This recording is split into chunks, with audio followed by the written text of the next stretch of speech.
Saya punya buyer. Nah, dengan produk saya udah komunikasi udah banyak gitu ya kan tentang produknya. Nah, eh, kita kan bicara tentang mungkin legalitas itu udah pribadi ya bagi Iya. pihak eksportir. Nah, kita kembali ke legalitas yang lainnya. Itu kan ada tanggung jawab dari kita harus bekerja sama dengan forwarder, ya kan? Nah, ada sebagian kita itu kan harus tahu itu forwarder itu yang bisa dipercaya. Nah, saya daerah saya itu di Medan. Nah, Mhm. istilahnya yang mau saya tanyakan mungkin ke Mas Ari karena mungkin track recordnya di eksportir ini mungkin udah banyak lah istilahnya ya.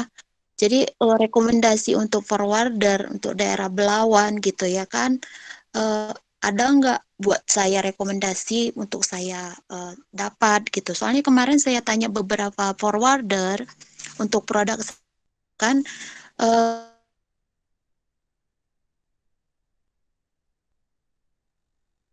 Halo? kapan ini berangkat kapalnya mau kapan berangkat ini barangnya mau kapan berangkat. Nah, hanya ibaratnya saya hanya dapat informasinya hanya sebatas itu gitu. Nah, sedangkan saya kan harus tahu nih hitungan untuk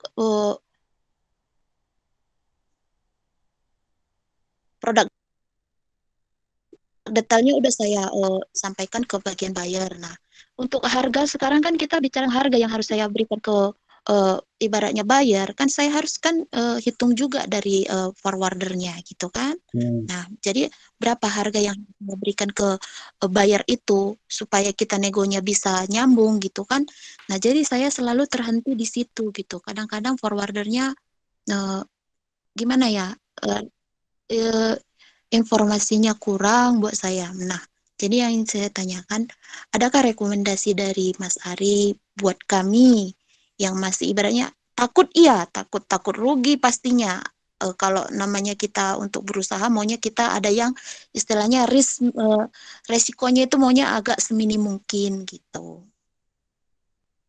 Oke. Untuk di Belawan ya, ini saya coba Ya, tanggapi karena jujur saya nggak punya rekomendasi untuk di Belawan itu, tapi saya ada trik-triknya untuk memilih forwarder ini dan juga sudah saya apa ya saya ceritakan di YouTube ya teman-teman. Jadi teman-teman bisa silahkan untuk ke YouTube untuk cari video saya yang tentang forwarder. Nah itu sudah ada bagaimana cara memilih forwarder juga. Mulai dari kantornya, kemudian cara dia komunikasinya, cara penawarannya, dan juga dia sudah tergabung dalam asosiasi forwarder atau enggak. Karena di Indonesia kan ada asosiasinya. Itu akan jauh lebih mempermudah kita untuk mencari forwarder yang bagus. Dan juga ada websitenya. Saya juga lupa nama nama nama si asosiasinya ini apa tuh websitenya. Nanti saya coba cari lagi. Nanti saya cantumin di grup. Nah, teman-teman bisa cari nama nama forwardernya di sana yang beralamatkan di sekitar Belawan ya, atau yang bisa handle daerah Belawan. Nah, itu bisa mempermudah teman-teman sekalian. Eh, Mungkin itu saja jawaban dari kami ya. baik, makasih ya Mas Ari. Oke, silakan Kak Aan Wahyu. Ya, makasih Mas Ari. Oke, Assalamualaikum sama-sama. warahmatullahi wabarakatuh. Waalaikumsalam. Saya mau bertanya, di sini kan saya cuma sebagai petani ya Mas ya, dan Hmm. perkebunan. Itu kan awal saya belum punya PTA maupun CV atau yang lain, itu saya belum punya. Nah, itu cara pembuatannya, itu langkah awalnya bagaimana Mas? Karena kemarin itu saya belum punya CV atau PT kok, tapi sudah dapat NIB. Oke. dan judul judul KPLI-nya di sini adalah industri pengeringan buah-buahan dan sayuran. Nah, di sini saya mau tanyakan, sedangkan produk hasilnya itu hasil pertanian dan perkebunan Dan arang sekam itu sudah nyambung atau belum, Mas? Bagaimana cara menyambungkan nama CV-nya dengan hasil produk saya, Mas? Begitu. Terima kasih, Mas Hari. Oke, jadi pertama adalah belum pernah bikin CV atau PT ya, Kak? Belum, Ya belum. Mas, belum. Tapi ada NIB. NIB ada. Nah, itu kemungkinan besar NIB-nya atas nama orang ya, atas nama perorangan ya, Iya, atas nama perorangan. atas nama perorangan. Nah, NIB tersebut itu tidak bisa dipakai kalau kalau dalam kita bicaranya ekspor ya, itu tidak bisa dipakai. Jadi yang bisa dipakai sesuai dengan peraturan Permendag nomor 19 tahun 2021 itu harus berbadan usaha, PT perorangan, CV atau PT biasa. Nah, saran saya sebaiknya untuk bikin CV. Kemudian setelah itu bagaimana syarat pembuatan CV? Nah, itu biasanya bisa ditanyakan ke notaris terdekat. Notaris terdekat di kota Mas Aan Wahyu ya. Tapi ini saya ada coba ya pembuatan pembuatan CV dan PT. Mudah kok syarat-syaratnya. Sebentar saya cari dulu ya. Nah ini yang pertama adalah KTP semua pengurus, nama PT atau CV, kemudian surat keterangan domisili PT atau CV dari kelurahan, kemudian kegiatan usaha atau KBLI-nya, dan juga modalnya. Sudah itu aja. Kemudian sama NPWP masing-masing pengurus juga. Kalau ada dua pendirinya ya berarti dua KTP tersebut. Minimal dua ya, dua orang pengurus atau dua orang pendiri. Nah, kalau itu sudah lengkap syaratnya bisa langsung ke notaris terdekat. Kurang lebih seperti itu. Nah, kemudian untuk pertanyaan selanjutnya mengenai KBLI, klasifikasi berusaha, klasifikasi baku usaha lapangan usaha Indonesia atau KBLI. Nah, itu bisa dicek teman-teman, ada websitenya namanya di OSS itu kbli.go.id kalau saya nggak salah. Nanti saya cek lagi karena saya nggak lupa. Kegiatan usaha yang menyangkut dengan KBLI itu sebetulnya bisa didiskusikan dengan notarisnya. Jadi biasanya saya cerita ke notaris, biasanya notaris bilang gini ke saya, Pak tolong cari KBLI-nya nomor apa aja. Saya nggak tahu KBLI itu apa. Usaha saya bergerak di bidang ini, nanti proyek 10 tahun atau 20 tahun atau 50 tahun ke depan, perusahaan saya akan bertambah ke ini, tolong nanti cantumkan KBLI yang sesuai dengan cerita saya. Nah, nanti kalau yang notaris di tempat saya itu nanti akan mencantumkan segala hal KBLI yang terkait dengan kegiatan usaha saya. Nah, untuk setelah itu, setelah si notaris itu mencantumkan, biasanya ada draftnya. Draftnya kemudian kita cek tuh di KBLI ya, yang tadi website. Coba saya cari ya teman-teman ya. Ini ada kok KBLI gitu di Google. Nah ini ada KBLI kode. Nanti teman-teman bisa untuk mencari ya kepanjangannya di website tersebut. Ini saya cantumkan websitenya. Nah, teman-teman bisa cari di sana, cek aja KBLI misalkan saya bergerak di perkebunan atau produk saya adalah arang briket contohnya ya. Berarti itu kurang lebih kan hasil pertanian. Kalau kita dagang berarti itu masuknya KBLI perdagangan besar hasil pertanian. Jadi ya kurang lebih seperti itu untuk menentukan KBLI-nya. Yang terpenting datang dulu ke notaris terdekat di kota Mas Aan Wahyu, kemudian konsultasikan seperti apa, nanti baru cari sendiri rekomendasi KBLI yang ingin dicantumkan di CV atau PT-nya. Kurang lebih seperti itu. Semoga menjawab ya Mas. Oh, okay. Terima kasih. Tambah sedikit Mas Hari. Boleh, boleh, Berarti boleh, boleh. setelah CV-nya jadi, berarti ini nanti jadi, berarti kita langsung buat ini ya Mas ya, apa? Company profile ya untuk Buat menentukan antara nanti dapat tugas di mencari apa? Mencari produk di apa itu saya lupa. Di dua tadi jadi Mas yang trade map dan expo potential map. itu. Ya, Jadi biar urut gitu. jadi setelah pembuatan CV atau legalitas usaha itu kita masih ada tanggungan legalitas lain seperti NPWP, NPWPT atau CV itu harus dibikin. Kemudian setelah itu ada NIB namanya, nomor induk berusaha, kita bisa bikin di oss.go.id. Nah itu kalau kita mau bikin sendiri, tapi kalau misal dikuasakan ke notaris itu bisa, dijasakan ke notaris itu bisa pembuatan NIB-nya. Mungkin nambah beberapa ratus ribu udah selesai. Kayaknya untuk pembuatan NIB kayaknya untuk tahun ini gratis Mas. Kalau kemarin kan Gratis ya, dapat gratis di Expo sampai untuk tahun betul. ini halal dan NIB betul ya Mas ya. Betul. Jadi kalau misalkan kita bikin sendiri NIB-nya gratis, tapi kalau kita jasakan ke misalkan ke notaris itu kan biasanya kan ada include tuh. Nah, biasanya kita nambah eh, berapa ratus ribu untuk ya dia bayar timnya dia dan lain sebagainya. Tapi kalau bikin sendiri gratis NIB.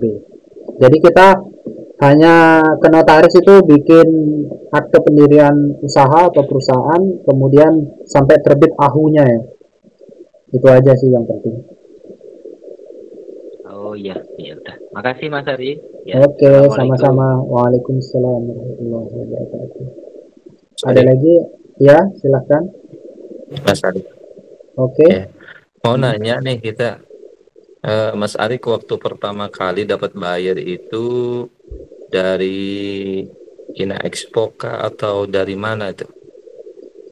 Yang pertama itu berkaitan saya dapat bayarnya itu berkaitan. Yang pertama adalah saya cari di TradeMap dan juga ITPC. Itu dapat satu bayar yang sama tuh, nama yang sama tuh. Kemudian saya approach, nggak dibalas. Kita follow up lagi 3-6 bulan kemudian dia baru balas. Balasnya ya hanya sekedar terima kasih atas perkenalan dan juga penawaran perusahaan Anda, bla bla bla bla. Hanya sebatas itu, tapi kita nggak nggak nggak nyerah ya. Kemudian 3 bulan lagi itu ada pameran yang namanya Trade Expo Indonesia yang tadi sudah saya jelaskan. Nah itu kita ikut pameran tersebut, kemudian menginvite buyer-buyer yang dulu pernah balas email kita. Jadi meskipun balasnya hanya sekedarnya, kita tetap undang. Nah salah satu buyer yang tadi saya sebutin itu, nah dia datang juga tuh ke Trade Expo Indonesia, sehingga kita bisa ketemu, dan ternyata ngobrol-ngobrol-ngobrol, negosiasi cocok, produknya cocok, harganya geser dikit atau turunin dikit, akhirnya cocok, metode pembayaran cocok, akhirnya ya goal juga akhirnya. Alhamdulillahnya di sana ya. Jadi kurang lebih seperti itu secara singkat ya perjalanannya. Jadi berkaitan kalau saya dapat dari mana. Oke. Tapi pernah juga di Ina Expo Mas. Ina Explore belum. Saya belum pernah goal ya. Tapi itu patut untuk dicoba. Nanti di materi keempat kita akan belajar promosi ekspor. Salah satunya bahas inaexport.id yang dikembangkan oleh pemerintah ya. Jadi itu patut dicoba. Tapi kalau mau jujur saya belum pernah closing di inaexport. Tapi worth it untuk dicoba. Oke Mas. Makasih Mas. Oke, sama-sama. Adakah yang mau berdiskusi lagi? Atau karena sudah malam jam 10 di Indonesia Tengah udah jam 11 nih.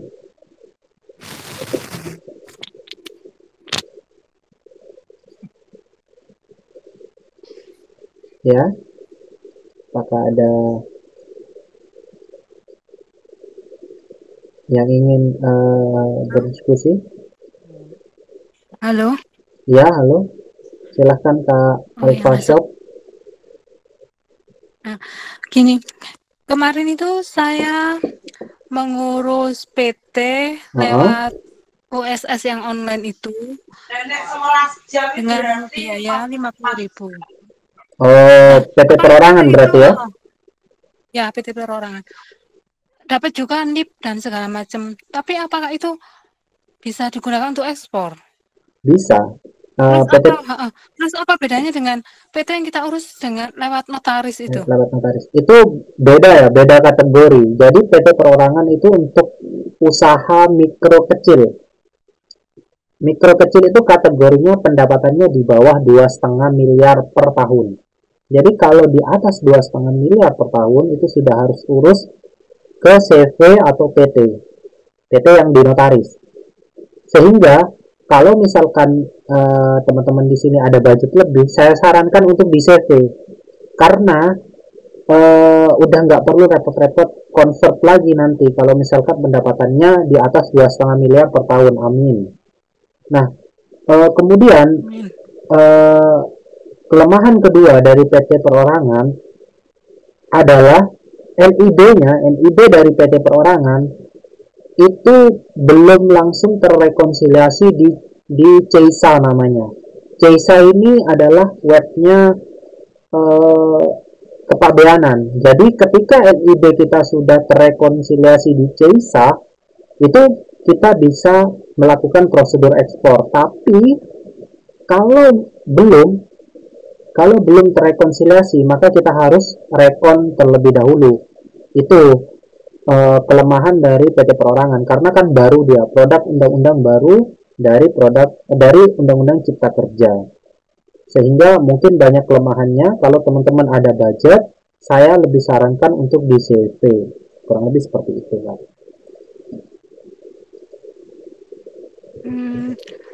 Berarti kalau nanti PT perorangan ini apa bisa di-upgrade ke PT ya apa itu yang lebih besar itu apa? Oke, yang di atas CV atau PT ya? Itu. Ya. Ya. Jadi bahasanya nggak convert ya, nggak bisa dialihkan. Tapi PT perorangan itu dibubarkan terlebih dahulu. Jadi ada kolom pembubaran kan ketika kita daftar itu dibubarkan terlebih dahulu, baru kita daftar lagi di CV atau PT di notaris. Oh, berarti membuat PT lagi. Betul.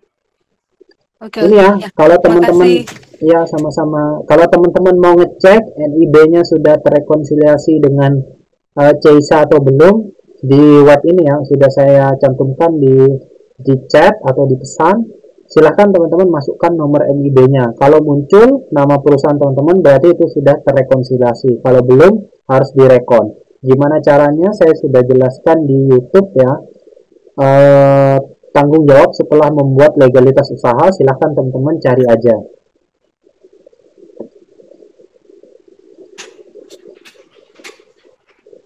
Oke, apakah ada yang mau didiskusikan lagi? Ini ada Kak Yuheldi Chandra, sudah unmute nih, tapi belum ada suara. Silahkan ya. Belum ada suaranya.